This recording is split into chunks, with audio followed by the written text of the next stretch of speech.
Welcome to another episode of Green and White. Today I'm in the beautiful Beachland suburb of Auckland showing you another amazing garden.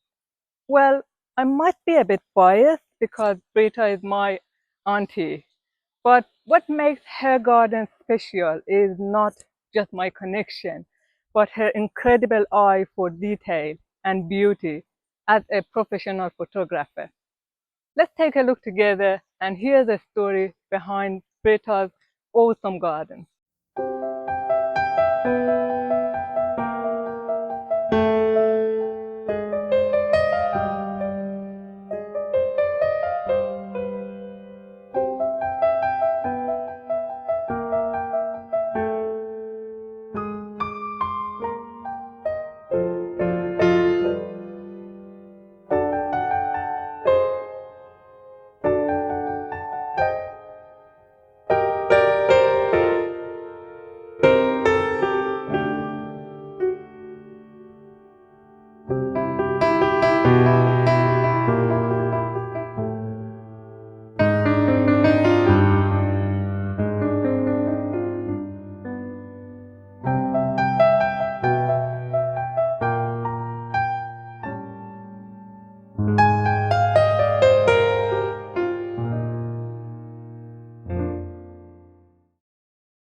Hi, you just caught me at my daily routine of deheating my dahlias. I'm Britta and yeah, welcome to my garden.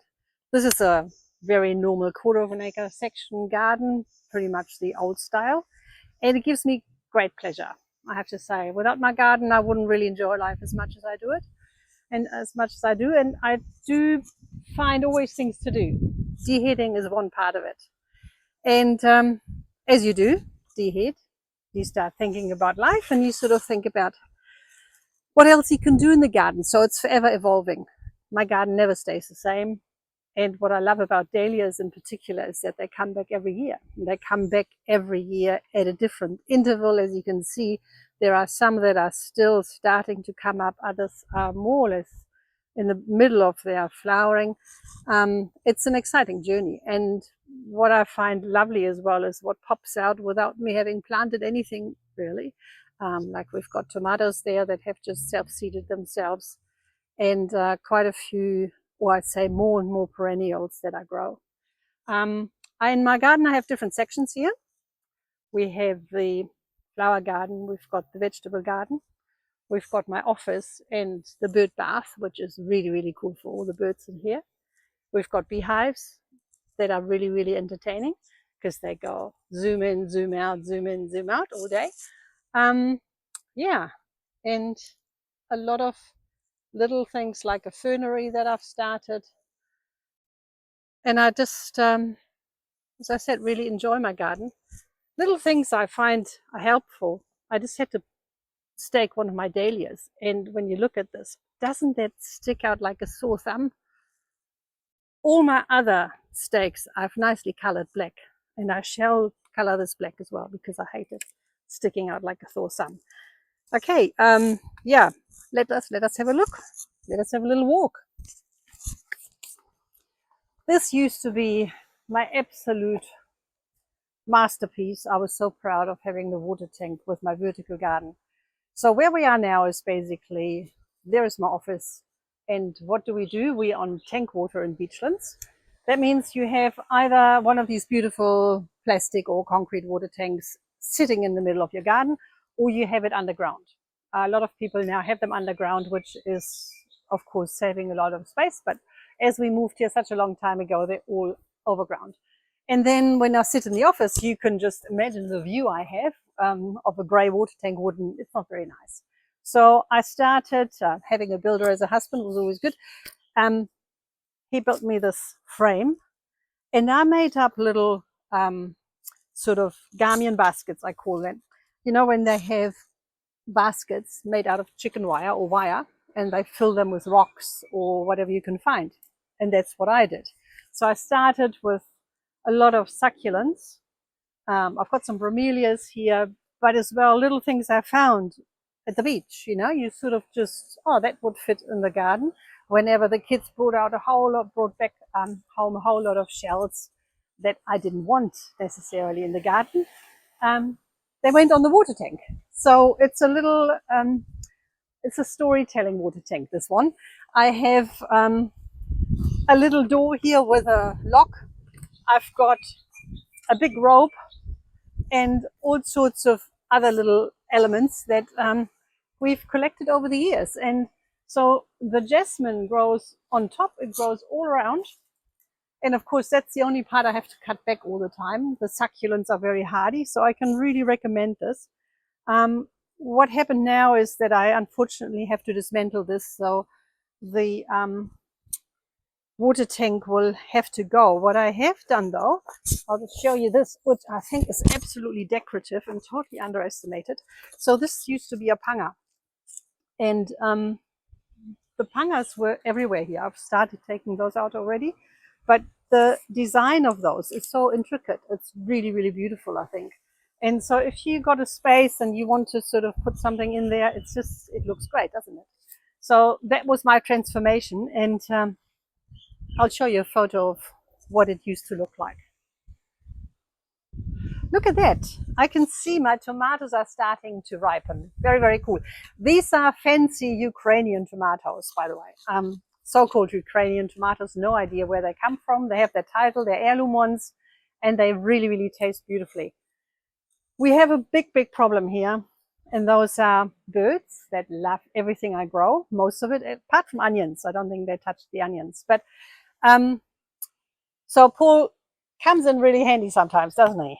He built me this beautiful little aviary, I call it, but I'll show you what happens. So I always find it's interesting. You net things, and then you think about next day you go, oh, I have to get back in there. So how do I do that? Let me show you something. Thanks for following me on the other side of my little tomato aviary. So I'm always conscious that I want to get at the fruit, and so I built this little door, more or less, like it's a net. You create this big area, and then you can just go in here and clean up whatever you need to clean up. You've got enough room to do whatever you have to do, especially those nasty leaves that have a little bit of rust on them. So what you can see as well, what I've done is I took away all the leaves at the bottom so that the plant can breathe a bit better. There is a lot better airflow, and the plant doesn't have to put all its energy into supplying the leaves with good stuff. They want to put their energy into the tomatoes themselves. So that's going to grow nicely. One little problem I have though, just to share that with you, is look up here. They're growing so tall now. I'm running out of space. Never mind, they have to grow horizontally now, I decided. I think when you watch this video, to me, you know, the value in it would be that I can give you some tips of what works for me. And one of the things that works for me very well is this lovely recycled use of an umbrella stand. So as you can see, or you might not know what it is, it's quite rare. It's a mulberry tree, and the mulberries are beautiful black berries, and the birds love them. The thing is, when the birds come and eat them, they poo all over the deck, and I've got black spots everywhere. I don't mind sharing with the birds, but it's actually really nice to protect the mulberries. So I made my little net here. Again, you know, little entrance way. You can hop in here and harvest your mulberries, and then you can close it again. What's really incredible is how clever the birds are. Some of them start flying in here, so they get a momentum, so they bounce in here, grab a berry and fly off again. I mean, it's just fun to sit there, and soon I will actually take this off because the season is over. But the mulberries are very, very tasty, and I just love the use of this. It's so easy to set up every year, you know, plonk it in, then secure it really nicely down here. The birds find any entrance I leave, and then suddenly you got two birds in there and an aviary. So that doesn't work. But yeah, really, really cool tree, and I've got it in a big pot. I'm always tempted to put it out in the garden, but then I'm thinking, if I put it in the garden, it's going to explode, it's going to grow really, really big, and I can't control it. So it's actually quite nice to have that here. And yeah, it's a beautiful tree. Oh, right. Hi, Bahari. Let me show you my latest project. As you can see, this is actually 2 days old. And those are staghorns. And they are kind of fern, and they're epiphytes. And I just had to take them off my water tank because we're replacing the water tank, unfortunately, which had a really nice vertical garden. These have grown on them. There were 2 clumps. And this is an epiphyte, that's a staghorn. And what I had to do is take them off the water tank. And now I mounted them onto these little slices of panga and hardwood. So what will happen in the future is they will actually grow, and they will grow, and they will grow all around this. Where we're sitting now is quite an established area. As you can see, we've got magnolias, fig trees, a lot of birds around. But where we're actually sitting is in an old stormwater drain. So when we moved here around about 27 years ago, straight from Germany, me and my Kiwi husband and 2 kids then, now we have 3 kids, moved to Beachlands from Berlin, in the middle of Berlin, to Beachlands. What an exciting time that was. And there was nothing here. It was just garden. We actually had a horse next door that didn't belong to us, but to the neighbor. And we slowly developed the garden. And here, as I said, stormwater drain, this used to be an old creek coming down from this as a stormwater drain and flooding more or less every 2nd year or 3rd year. And we were not able to use it as a garden. And at some stage, eventually, the council decided that they can pipe the whole area. And now we've got a beautiful garden. And so when you have children and they're a little bit smaller, of course, you want a lot of lawn. You want to be able to play soccer.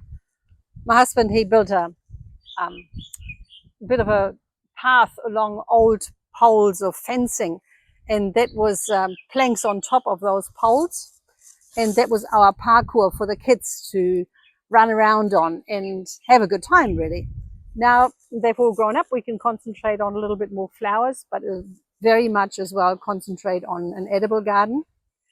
And I more and more tend to use perennials, and rather than heading to the garden center every week, and just seeing how I can sort of reproduce what we've had already. And I think what I love about it is the change of the space you have and what you do with the space. So when we first, as I said, had children, you want the lawn, we had lambs here that we reared.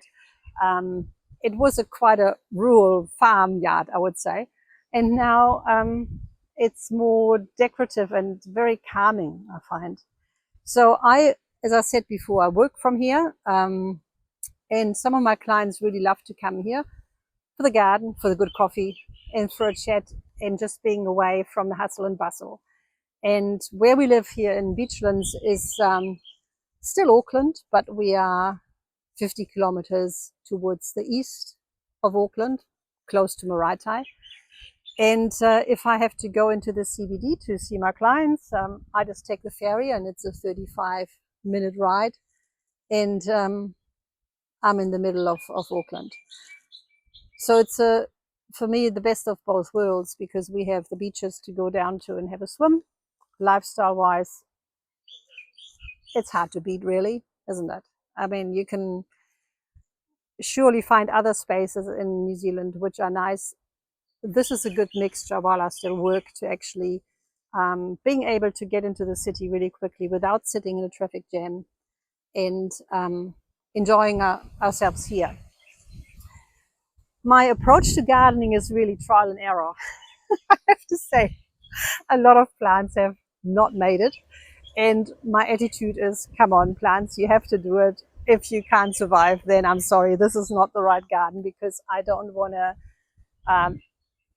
I have to go in the garden every day of the year, right? So it needs to be practical. And I do enjoy that we have so many different color areas as well. Being a creative myself, I choose the plants or the areas where I grow plants more or less by color. I've got the lavenders and asters over there, and that's all like a blue.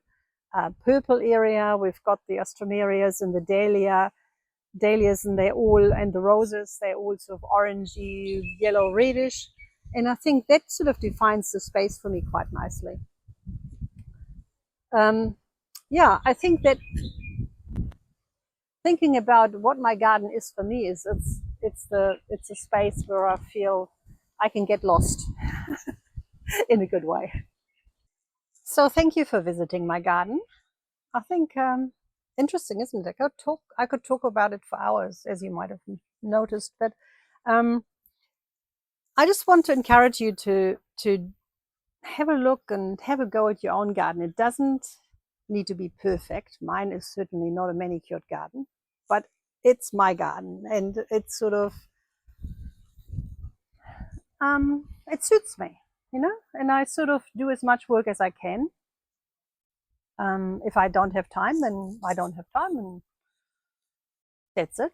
You know, it's not about having a garden as a burden. It's more your garden wants to give you joy. And I've coming from Germany, I've got a few little projects at the moment where I've got a lilac, for example, that I planted, and I don't think that ever really. I didn't think they would grow in Auckland, but mine does. So it reminds me of home, which is awesome.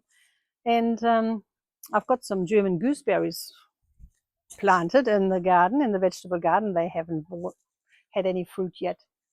I mean, I've had them in for 2 years, so there is still hope. So it's all about trial and error. And I think that I find inspiration by visiting my friends with their gardens. We have a little walks through the garden. I think every visitor I get has a little walk through the garden with me. And even if we don't talk about the plants, we just have a little chat. So I find it's really, really worth it. And I'm trying really hard not to spend too much money on it. We have a beautiful garden center, an independent one here in Auckland. And if I go there, I always find things that I don't need.